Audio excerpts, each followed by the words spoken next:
అందరికీ నమస్కారం. నా పేరు శివప్రసాద్. వెల్కమ్ టు గగన మీడియా.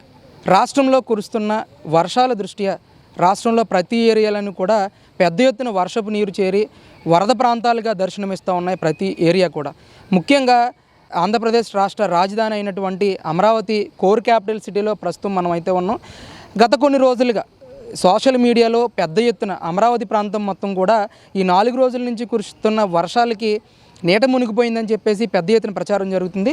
ప్రస్తుతం మనం ఉన్న ప్రదేశం రాయపూడి ప్రాంతంలో ఎంతో ప్రతిష్టాత్మకంగా నిర్మిస్తూ ఉన్న ఏదైతే ఐకానిక్ టవర్స్ ఎక్కడైతే నిర్మిస్తూ ఉన్నారో అదే ప్రాంతంలో మనం ప్రస్తుతం ఉన్నాం. మీకు ప్రస్తుతం చూపిస్తూ ఉన్న ఈ నీరంతా కూడా ఏదైతే ఐకానిక్ టవర్స్ చంద్రబాబు నాయుడు గారు 5 టవర్లని ఇక్కడ నిర్మిస్తూ ఉన్నారు. ముఖ్యంగా గ్యాడ్ అంటే గవర్నమెంట్ అడ్మినిస్ట్రేటివ్ డిపార్ట్మెంట్కి సంబంధించి భవనాలు కానీ, సెక్రటేరియట్ భవనాలు కానీ, అలాగే హెచ్ఓడి ఆఫీసెస్ కానీ ఇవన్నీ కూడా ఒకే చోట ఉండేలాగా 5 భవనాలని ఇక్కడ నిర్మిస్తూ ఉన్నారు. దాదాపు వీటి హైట్ వచ్చేసి 40 నుంచి 50 అంతస్తుల వరకు కూడా ఇక్కడ భవనాలు నిర్మించడం అయితే జరుగుతూ ఉంది.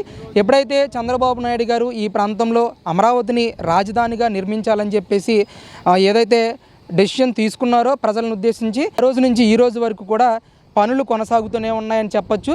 ముఖ్యంగా 2014 నుంచి 2019 వరకు చంద్రబాబు నాయుడు గారు అధికారంలో ఉన్నప్పుడు ముఖ్యమంత్రిగా కొనసాగినప్పుడు అమరావతి ఏకైక రాజధానిగా ఉండాలి, రాష్ట్రానికి రాజధాని అయితే చాలా అవసరం అని చెప్పి ఇక్కడ నిర్మాణాలు అయితే మొదలుపెట్టారు. మరి ఇక్కడ ఏదైతే ఈ ఐకానిక్ టవర్స్కి సంబంధించి ఇక్కడ చెరువు వలె కనిపిస్తూ ఉన్న ఈ ప్రాంతం అంతా కూడా గతంలో చంద్రబాబు నాయుడు గారు గవర్నమెంట్ అడ్మినిస్ట్రేటివ్ డిపార్ట్మెంట్కి సంబంధించి భవనాలు కానీ, సెక్రటేరియట్ భవనాలు కానీ, అలాగే హెచ్ఓడి ఆఫీసెస్ కానీ ఇక్కడ 5 భవనాల్లో నిర్మించాలని చెప్పి ప్రధానంగా ఇక్కడ మొదలు పెట్టడం అయితే జరిగింది.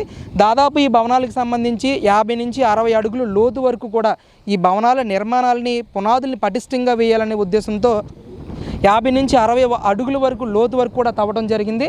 మరి 2019 తర్వాత దాదాపు ఇక్కడ 2014-19 నుంచి ఇక్కడ దాదాపుగా ఒక 25% వరకు కూడా పనులు జరిగితే 2019లో గవర్నమెంట్ చేంజ్ అయిన తర్వాత అంటే జగన్మోహన్ రెడ్డి గారు ముఖ్యమంత్రిగా బాధ్యతలు చేపట్టిన తర్వాత ఈ ఐకానిక్ టవర్స్కి సంబంధించి కానీ, ఈ అమరావతి ప్రాంతంలో జరుగుతున్న నిర్మాణాలకు సంబంధించి కానీ ఎలాంటి పురోగతి లేని సందర్భంలో ఇక్కడ ఏదైతే 2019 నుంచి 2024 వరకు కూడా ఐకానిక్ టవర్స్కి సంబంధించి 3 ఫేజుల్లో నిర్వహిస్తూ ఉన్నా.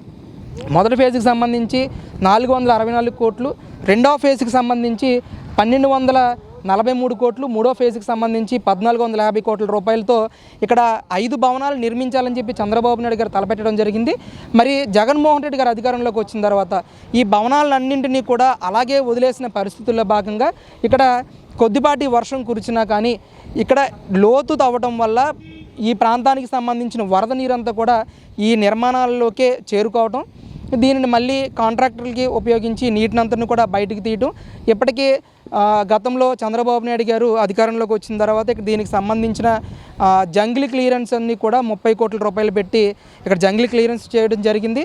ఆ తర్వాత ఏదైతే నిర్మాణ దశల్లో ఉన్నాయో ఆ భవనాలు అన్ని చోట్ల కూడా ఉన్న నీటిని బయటకు తీయడానికి ఇక్కడ ట్రాక్టర్లు కానీ, ఇంజన్లు కానీ ఉపయోగించి నీటిని బయటకు తోడుతూ ఉన్న పరిస్థితి. మరి గత ప్రభుత్వం చేసిన నిర్లక్ష్యం వల్లే ఈరోజు ఈ ఐకానిక్ టవర్స్కి సంబంధించి కానీ, అలాగే ఇక్కడ ఏదైతే హెచ్ఓడి భవనాలు కానీ, ఎమ్మెల్యే ఎమ్మెల్సీ క్వార్టర్స్కి సంబంధించి కానీ ఈ రాజధాని ప్రాంతంలో ఎక్కడ నీళ్లు ఉన్నా కానీ అదంతా కూడా గత ప్రభుత్వం చేసిన నిర్లక్ష్యం అని చెప్పి పెద్ద ఎత్తున కూటమి నాయకులందరూ మాట్లాడుతూ ఉన్నారు. ఎందుకనంటే 2019 నుంచి 2024 వరకు కూడా అమరావతి మీద జగన్మోహన్ రెడ్డి గారు దృష్టి సారించకపోవడమే దీనికి కారణం అని చెప్పి ఏదైతే చంద్రబాబు నాయుడు గారు కానీ, కూటమి నాయకులు కానీ ప్రధానంగా చెప్తున్న మాటలు. మరి మనం ఉన్న ఈ ప్రదేశంలో ఈ చెరువు వలె కనిపిస్తూ ఉన్న ఈ ఐకానిక్ టవర్స్కి సంబంధించి అయితే ఇది పరిస్థితి. ఎంతో ప్రతిష్టాత్మకంగా గవర్నమెంట్ అడ్మినిస్ట్రేటివ్ భవనాలు, హెచ్ఓడి ఆఫీసులు, సెక్రటేరియట్లు, హైకోర్టుకు సంబంధించి కూడా ఇక్కడ పెద్ద ఎత్తున కన్స్ట్రక్షన్స్ మొదలుపెట్టి పూర్తి చేయాలనే ఉద్దేశంతో ఒక సంకల్పంతో చంద్రబాబు నాయుడు గారు ముందుకు వెళ్ళారని అయితే ప్రస్ఫుటంగా మనకు కనిపిస్తూ ఉంది. ఇక్కడ స్థానికులు కూడా చెప్తూ ఉన్న మాటలు చూస్తూ ఉంటే చంద్రబాబు నాయుడు గారి మీద పూర్తి స్థాయిలో మాకు నమ్మకం ఉంది. కావాలని ఈరోజు అమరావతిని చంపడానికి, అమరావతిని లేకుండా చేయడానికి, మళ్ళీ 3 రాజధానుల కాన్సెప్ట్ని మళ్ళీ తెర మీదకు తీసుకురావడానికి ఈరోజు అమరావతిలో ఏదో జరిగిపోతుందని, అమరావతిలో మొత్తం నీట మునిగిపోయిందని, అమరావతిలో రోడ్లు కూడా కనిపించట్లేదని పెద్ద ఎత్తున ప్రచారం చేస్తూ ఉన్నారని చెప్పి స్థానికులు అయితే చెప్తా ఉన్నారు. అంతేకాకుండా బయట రాష్ట్రాల్లో కానీ బయట ప్రాంతాలకు సంబంధించిన వీడియోలను కూడా ఈరోజు సోషల్ మీడియాలో అమరావతి ప్రాంతం అని చెప్పి కావాలని ఒక సర్టైన్ మీడియా దుష్ప్రచారం చేస్తూ ఉందని చెప్పేసి కూడా స్థానికులు మనతో చెప్తా ఉన్నారు. ఏది ఏమైనా కూడా ఆంధ్ర రాష్ట్ర రాజధాని అమరావతి పురోగతి ముందుకు వెళ్ళాలని మనందరం అయితే కోరుకుందాం. ఇది నా డీప్ అనాలిసిస్ ఈ అమరావతి ప్రాంతానికి సంబంధించి. Thank you so much.